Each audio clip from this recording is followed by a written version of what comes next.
And it's right across the board too. We've got a major fertiliser plant in northeast Queensland. This is near Mount Isa, Dyno.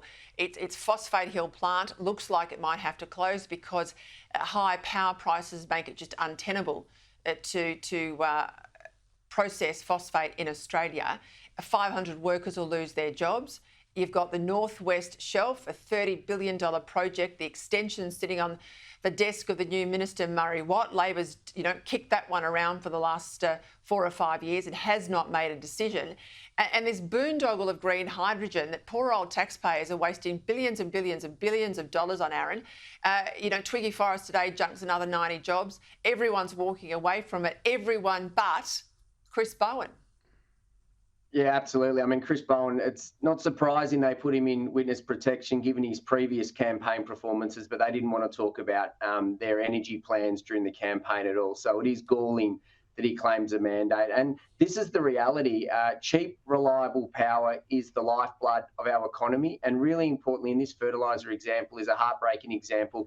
It's the lifeblood of manufacturing and rural and regional communities. We cannot have the standard of living that we deserve in this country without cheap and reliable power. Last election, as we all know, Anthony Albanese and Chris Bowen promised a $275 reduction that never happened.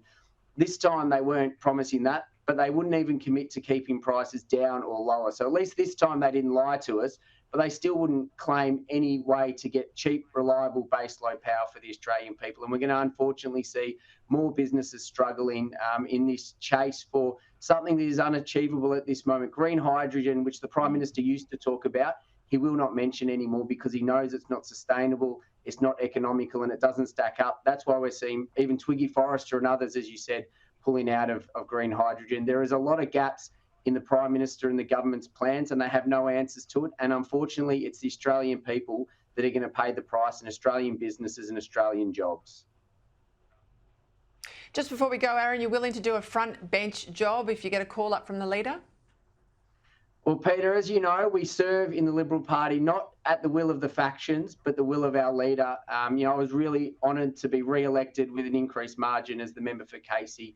I fundamentally believe that for my community to be strong, the country needs to be strong.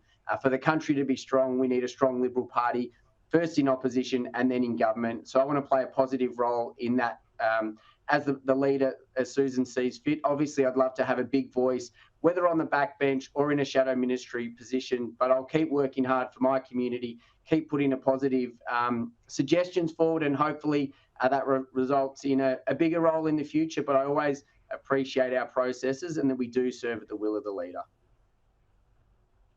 You might have to do a bit of a lecture series for all your colleagues up there and show them how it's done. In fact, you increased your margin. I think you'd be the only one in the parliament on your side of politics who did that. Well done.